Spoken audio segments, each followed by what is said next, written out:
Alors, aujourd'hui, j'avais un peu envie de sujets différents. J'avais un peu envie de changement sur ma chaîne.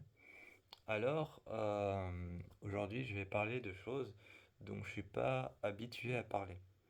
Alors, il va s'agir d'histoire, il va s'agir de mythes, il va s'agir d'histoire, il va s'agir de légendes urbaines. Donc, évidemment, vous n'êtes pas totalement obligé de me croire. Vous n'êtes pas totalement obligé de me croire parce qu'il s'agit de légendes urbaines, il s'agit de mythes, etc. Donc voilà, aujourd'hui on va parler de la terrible histoire, l'horrible histoire qui se cache derrière le dessin animé Hello Kitty. Alors, Hello Kitty, je pense que tout le monde voit ce que c'est, tout le monde voit de quel dessin animé il s'agit. Ce petit chaton avec une croix sur la bouche. Et donc voilà, c'est ce petit chaton-là avec un nœud avec un nœud sur une des oreilles. Hello Kitty, tout le monde voit ce que c'est, j'ai pas besoin de faire la description d'Hello Kitty. Eh bien, derrière ce dessin animé, il y a une horrible histoire. En tout cas, il y a une horrible histoire et il y en a une autre. En fait, il y a deux histoires derrière le chaton et le Kitty. Il y a deux histoires horribles. Euh, La première histoire se passe au Japon. Et la deuxième histoire, évidemment, se passe aussi au Japon, parce que Hello Kitty est originaire du Japon. La première histoire se passe à Tokyo. La deuxième histoire se passe dans la campagne du Japon. Et j'avoue que j'ai un faible pour la deuxième histoire, parce qu'elle est beaucoup plus terrifiante. Et l'autre histoire est terrifiante, celle qui se passe à Tokyo, mais ne concerne en rien le dessin animé, mais concerne le nom du dessin animé quelque part, mais ne concerne en rien le dessin animé. C'est l'autre histoire qui concerne plus le dessin animé que le nom du dessin animé. La première histoire, il s'agit d'une femme qui s'appelait Hello et qui vivait au Japon. Cette femme a un jour été tuée, massacrée, et donc en plein milieu du Japon, elle a été tuée et massacrée par trois hommes. Et, euh, et donc, une fois qu'elle était morte, on a commencé à appeler cette légende au Japon la légende de Hello Kitty. Et donc on a appelé cette légende la légende de Hello Kitty.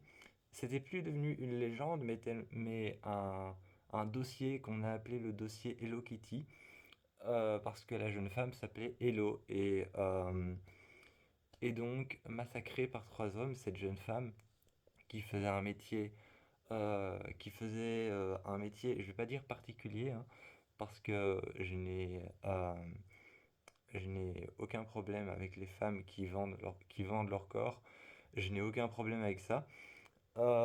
Mais juste, cette femme faisait un métier particulier. Elle était call girl.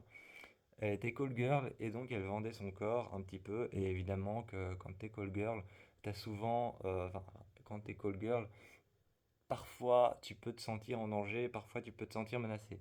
Et Hello, un jour, Hello dans la rue, tard le soir à Tokyo, s'est fait massacrer par ces trois hommes et c'est resté au Japon comme la légende de Hello Kitty. Donc cette histoire n'a rien à voir avec le dessin animé Hello Kitty, mais à voir avec le nom, parce qu'on a appelé le chat ensuite Hello Kitty. Donc voilà. La deuxième histoire, donc ma préférée, la deuxième histoire, ma préférée, se passe dans la campagne du Japon.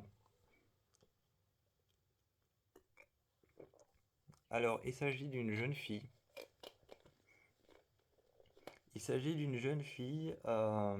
qui vivait avec sa mère et qui vivait avec ses parents, mais avec sa mère surtout. Et en fait, elle vivait dans la campagne du Japon, un endroit plutôt calme et serein. Si vous voulez voir à quoi ressemble la campagne du Japon, je vous propose et je vous invite à aller voir le film Les Deux Sœurs, un film japonais très lent mais terrifiant. Donc je vous invite à aller voir ce film si vous voulez voir à quoi ressemble la campagne japonaise.